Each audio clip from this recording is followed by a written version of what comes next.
Welcome to the show that gets Christians thinking about faith and politics. Get ready to challenge the status quo, expand your imagination, and tackle controversy head on. Let's stand together at the intersection of faith and freedom. It's time for the Libertarian Christian Podcast. Well, we're here at the Libertarian Christian Institute booth at FreedomFest, and I'm here with one of my favorite people in the world. His name is Connor Boyack. Connor, how you doing, man? I'm doing great. Thanks for having me. You call this the family reunion of the Libertarian family. It's the family reunion. Some of the uncles and aunts and grandparents are kind of aging out, and a lot of the kids don't want to come to the family reunion because it's awkward and it's filled with old people who just talk about memories from 30 years ago. So in that sense, it feels very much like a family reunion. Well, then that positions you really well because you're after the children of America, right? Yeah. I mean, for us, it's the homeschool conferences. It's where it's at, and a lot of stuff like that. So we do a lot of those conferences throughout the year. Yeah. Okay. So I recently interviewed you on one of your books on, I think it was the Modern Villains book. Yeah. And then you have 12...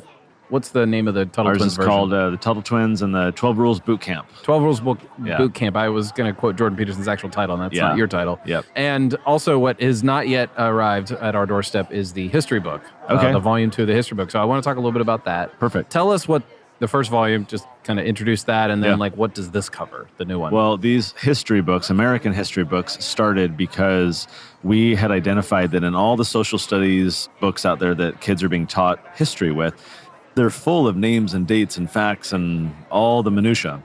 None of them are teaching ideas and values and philosophy and these like substantive things that we want kids to actually understand.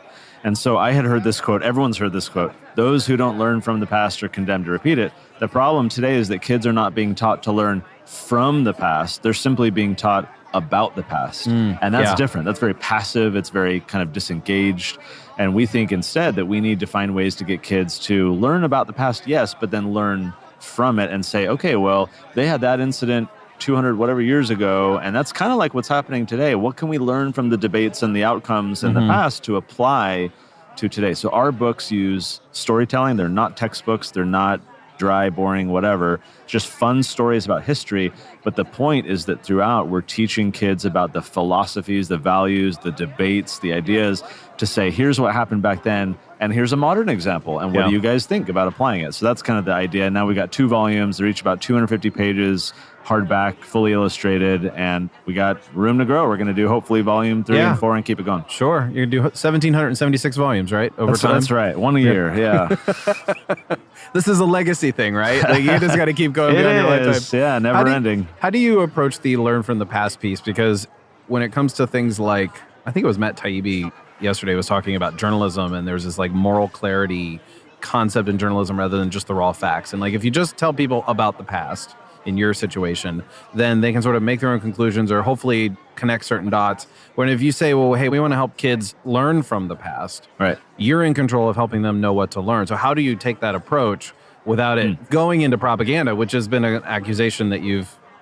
It has it's from CNN, so it really doesn't land. But it's been an accusation over the years, say Tuttle Twins, propaganda for kids. And I used to get defensive about that. Now I own it. I say it absolutely is propaganda. Okay. Literally everything is propaganda. Taking your kids to Bible study is propaganda. Sure. Because propaganda is really just the propagation of ideas. So ultimately, we're just talking about which ideas are true, which ideas should we reject, which are good, bad. So it's no different from Nicole Hannah-Jones.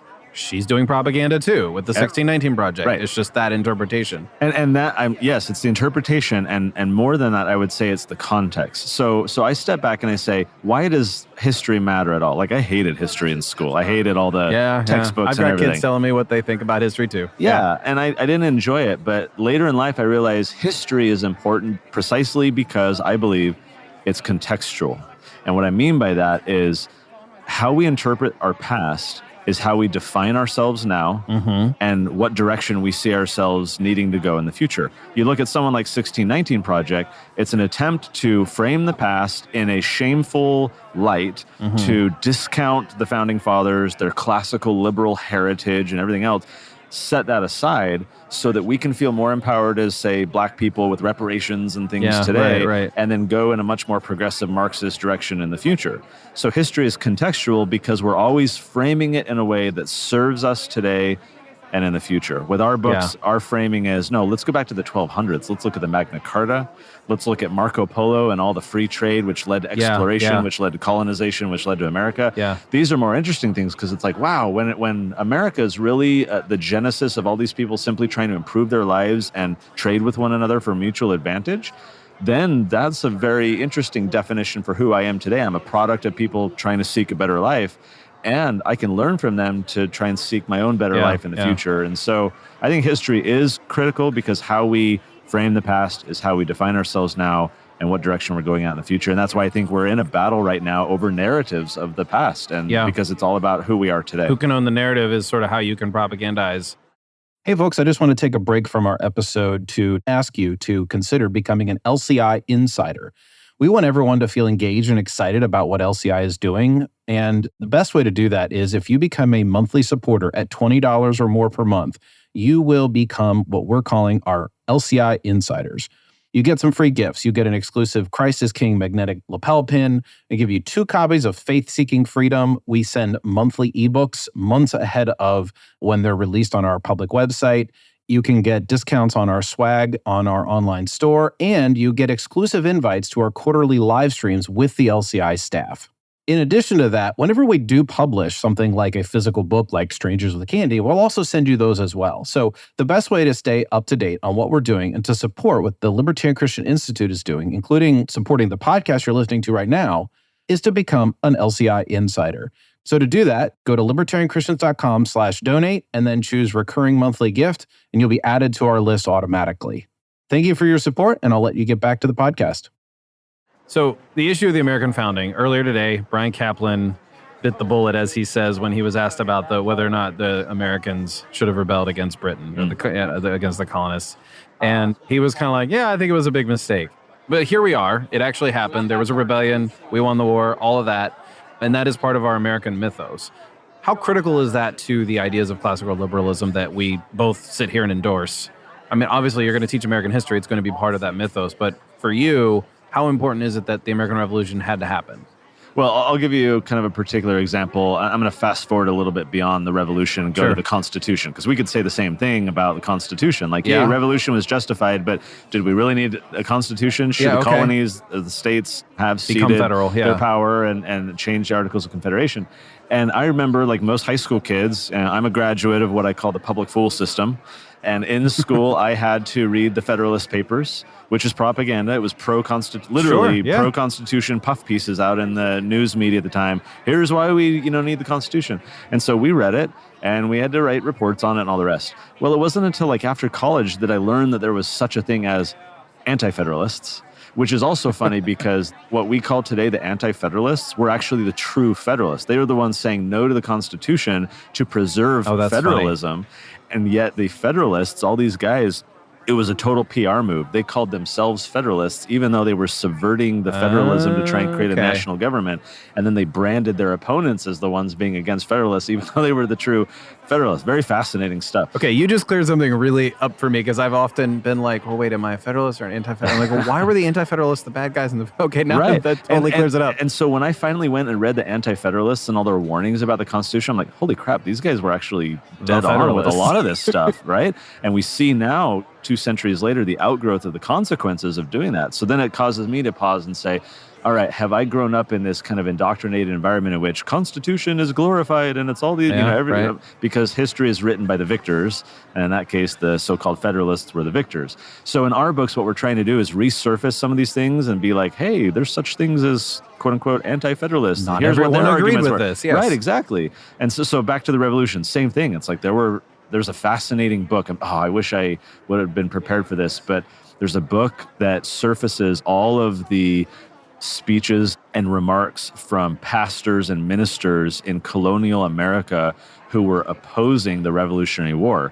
And so it's a book just focused on what was the clergy saying, but the loyalist clergy that was saying, Romans 13, submission to government, we shouldn't do all this stuff.